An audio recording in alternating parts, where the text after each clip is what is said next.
धर्मों के मूल कारण है। जितने भी धर्म हैं सबके मूल कारण परमेश्वर ही हैं, भगवान ही हैं। चाहे जिस नाम से पुकारा जाए, सबके मूल कारण भगवान हैं। वही प्रभु चराचर जगत के कल्याण के लिए धर्म रूप से अवतरित हुए। जो सनातन धर्म है वो वेद स्वरूप है।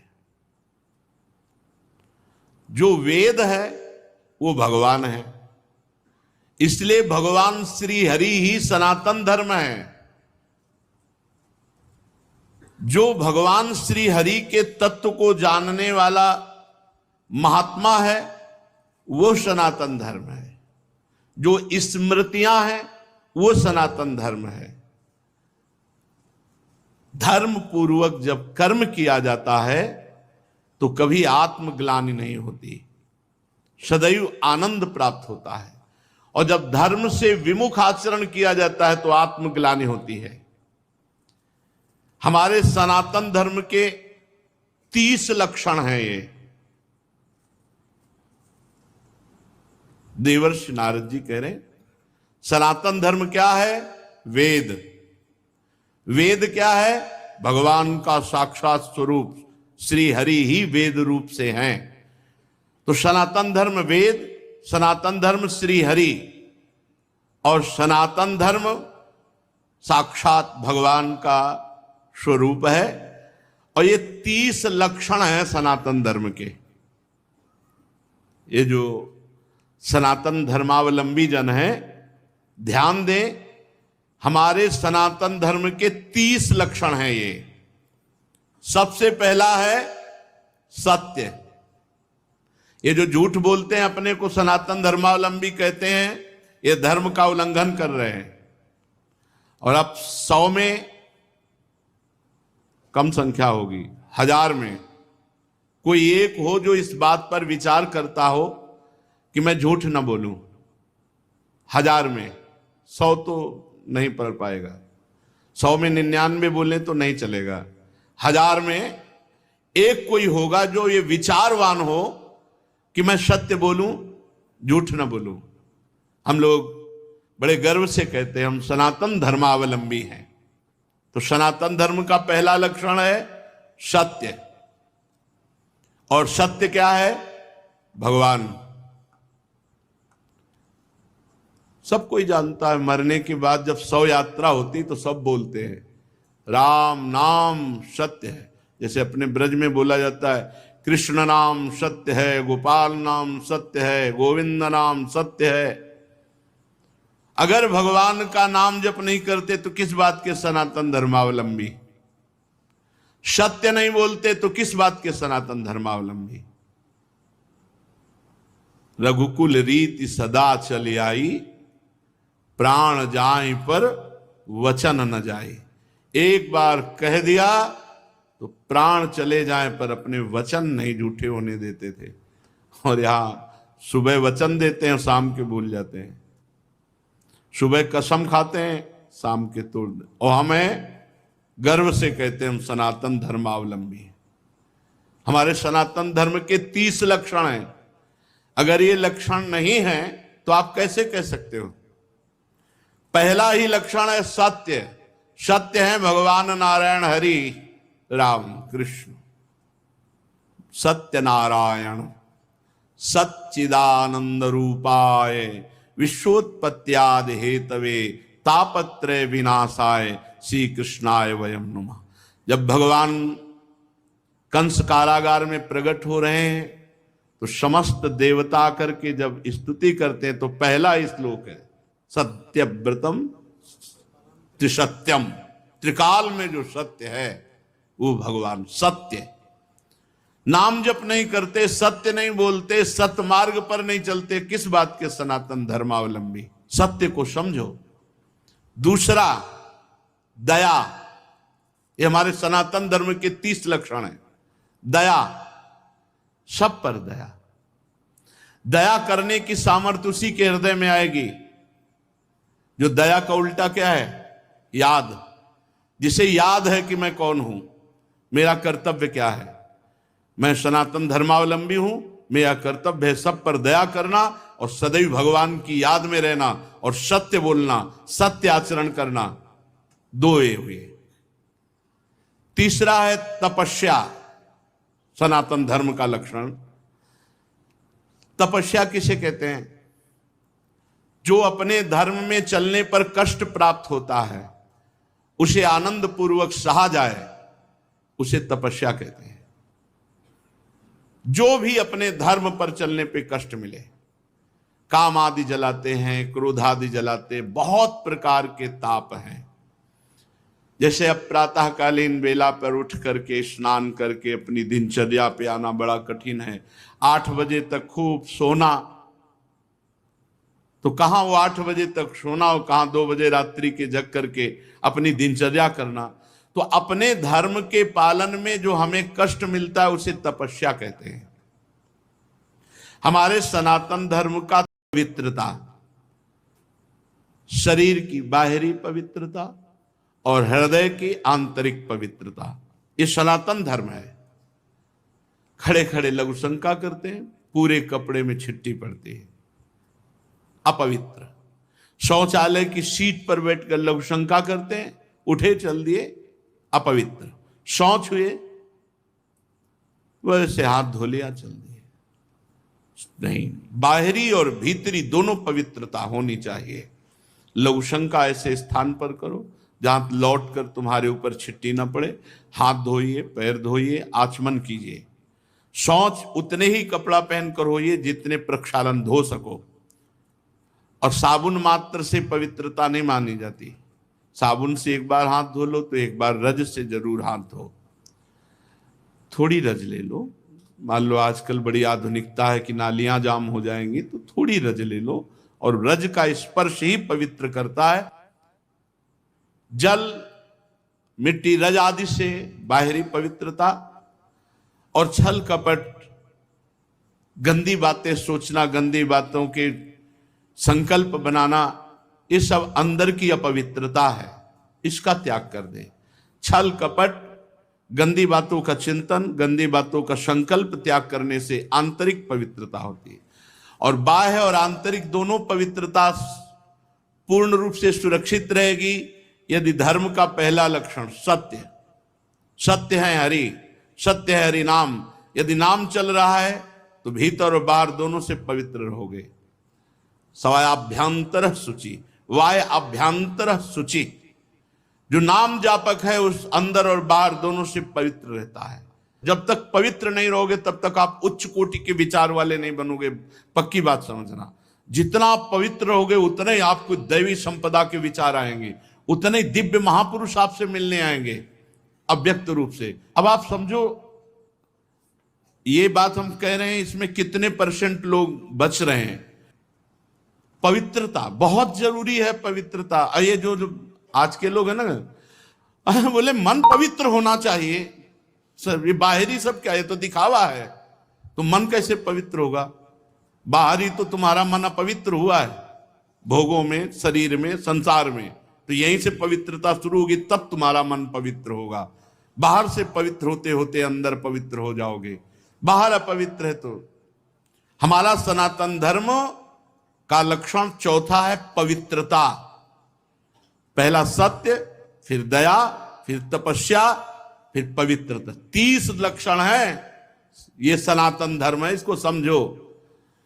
पवित्रता बड़ा कठिन है पवित्र रहना। आप देखो, बड़ा कठिन है पवित्र रहना। पवित्रता अत्यंत अनिवार्य है। सब साधक के ध्यान, पवित्रता। अगर पवित्रता नहीं तो आपका विचार उत्तम नहीं हो सकते। आप महापुरुषों का जो चिंतन शैली है वहां नहीं पहुंच सकते। कल एक आए थे भगत जी एकांतिक में, उन्होंने कहा, आपने सत्संग में और एकांतिक में कहा है कि मन की पीएचडी की है, तो हम भी मन की पीएचडी कर रहे हैं, तो हम आपसे बात करना चाहते हैं। हमारा मन, आपका मन, क्योंकि आपने भी पीएचडी की, हमने भी की। तुमको आप पढ़ के की? बोले हाँ। तुमको हम पढ़े थोड़ी पीएचडी, हमारा तो विनोद में कहा था, हम तो मन को पढ़ा है, हमने मन को पढ़ा है। आप मन के विषय में पढ़ा होगा, हमने मन को पढ़ा है। तो बोले फिर तो हमारा और मन आपका समान हुआ। तुम कहा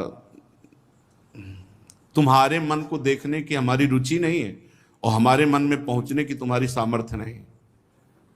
तुम्हारे मन को देखने की हमारी रुचि नहीं है, क्योंकि मन की रुचि जान इन्हें विधि अनुसार है, और तुम्हारा मन हमारे मन तक पहुंच जाए इतनी सामर्थ्य नहीं। आ जाएगी, मानो देह है, हरिवंश शरणागत हो, किसी सहचरी की कृपा हो जाए तो भले, नहीं ऐसे अनुमान से थोड़ी जान सकते हो। तितिक्षा, पांचवा है सहनशीलता। तितिक्षा ये सनातन धर्म है। देखो महाराज शिवी ने कबूतर की रक्षा के लिए अपने देह के मांस को काट के दी।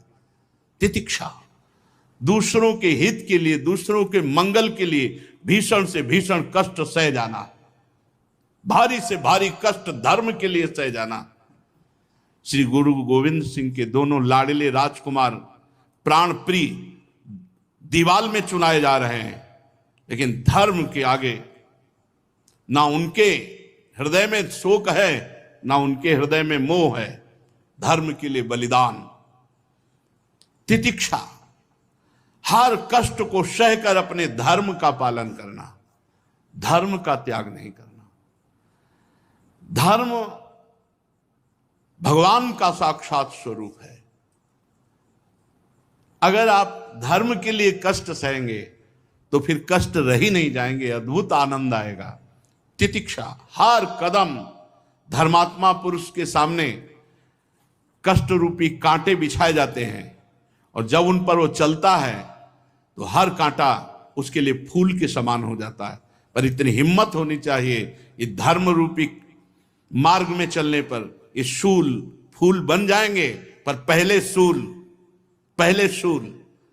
इसीलिए धर्म पर, सनातन धर्म का छठा लक्षण विवेक, सत असत का विचार, उचित अनुचित का विचार। उचित क्या है, अनुचित क्या है, सत क्या है, असत क्या है, इसका विचार ये विवेक से होता है। ये विवेक कहां मिलता है? बुद्धि तो सबके हो सकती है, पर विवेक नहीं। विवेक सत्संगियों को मिलता है। बिन सत्संग विवेक न होई। बिना सत्संग के विवेक हो ही नहीं सकता, और सत्संग बिना भगवान की कृपा के नहीं मिलता। बिन सत्संग विवेक न होई, राम कृपा बिनु सुलभ न सोई। राम कृपा बिनु सुलभ न सोई। उचित अनुचित का विचार। सातवां, मन का अधीन करना। यह है सनातन धर्म। मन का अधीन करना, संयम में लेना। जो मन चाहे वो थोड़ी नहीं, जो धर्म कह रहा है उसके अनुसार मन को चलाना, ये मन का संयम करना बड़ा कठिन है। मन का संयम करना, बातें बना लेना, अधिक बात, बड़े बड़े ज्ञान की बातें आके जब करते हैं, फिर जब मन के संयम की बात करते हैं कि ईमानदारी से वृंदावन में बैठे हो, सत्य बताओ, तो फिर चुप हो जाते हैं। ज्ञान तभी सार्थक है जब संयतेन्द्रिय श्रद्धावान लभते ज्ञानम तत्परा संयतेन्द्रिय। जो तुमने ज्ञान जाना, तत्परा उसके परायण हो और अपनी इंद्री मन को संयम में लो, तब तो तुम्हारा ज्ञान सार्थक। नहीं तो बकवास है, ज्ञान थोड़ी है। ये बातें बनाना अलग बात, अपने लोग पूरा जीवन इसी में चल रहे हैं, पूरा जीवन का निर्णय बता रहे हैं। भगवान की कृपा के बिना एक कदम भी नहीं चल सकते। भगवान की कृपा के बिना एक दिन भी पवित्र नहीं रह सकते, एक दिन भी। ये हाथ उठा कहते हैं। कोई मुझ टे तो भाई अलग है, कभी हमें मिले ऐसा कोई कि भाई बकाया हम जैसे बता रहे हैं कि एक दिन भी साधना परायण होकर पूर्ण पवित्र जीवन तो ये भगवान की कृपा से निपटा। पूरा जीवन तो बहुत बड़ी बात है। मन का संयम और फिर इंद्रियों का संयम। फिर अगला है अहिंसा। मन से, वचन से, शरीर से किसी की भी हिंसा ना करना, ये सनातन धर्म है, अहिंसा। वाणी से ऐसे कठोर शब्द मत बोलो, किसी का दिल दुख जाए। आपको बोला हो तो उसका स्वभाव है, आप सनातन धर्मावलंबी, आप ऐसा ना बोले। शरीर से किसी को पीड़ा पहुंचाएं, ऐसा हमारा आचरण ना हो। मन से किसी का बुरा सोचे, ऐसा हमारा मन ना हो। तो हमारा तन, मन, वचन तीनों हिंसा रहित हो, तभी अहिंसा, इस सनातन धर्म का लक्षण हमारे हृदय में आएगा। फिर है ब्रह्मचर्य, इस सनातन धर्म का लक्षण। सत्य, दया, तपस्या, शौच, तितिक्षा, उचित अनुचित का विचार, मन का संयम, इंद्रियों का संयम, और 9वां अहिंसा, और 10वां ब्रह्मचर्य। ये ब्रह्मचर्य सबके लिए है। बहुत घातक है भोगों का आकर्षण। ब्रह्मचर्य के बिना पूरा का पूरा जीवन खोखला हो जाता है। मन से, वचन से और शरीर से, तीनों से ब्रह्मचर्य होता है। मन का ब्रह्मचर्य, विषयों का चिंतन ना करना, यहीं से नाश प्रारंभ होता है, पतन यहीं से होता है। ध्यायतो विषयान पुंसान संगास्तेषुपजायते, संगात संजायते कामः, कामः क्रोधो भी जायते, क्रोधात् भवति सम्मोहा, सम्मोहात् स्मृति विभ्रमा, स्मृति भ्रंशात् बुद्धिनाशो, बुद्धिनाशात् प्रणश्यति। सबसे पहला पतन जो होता है वो विषयों का चिंतन होता है।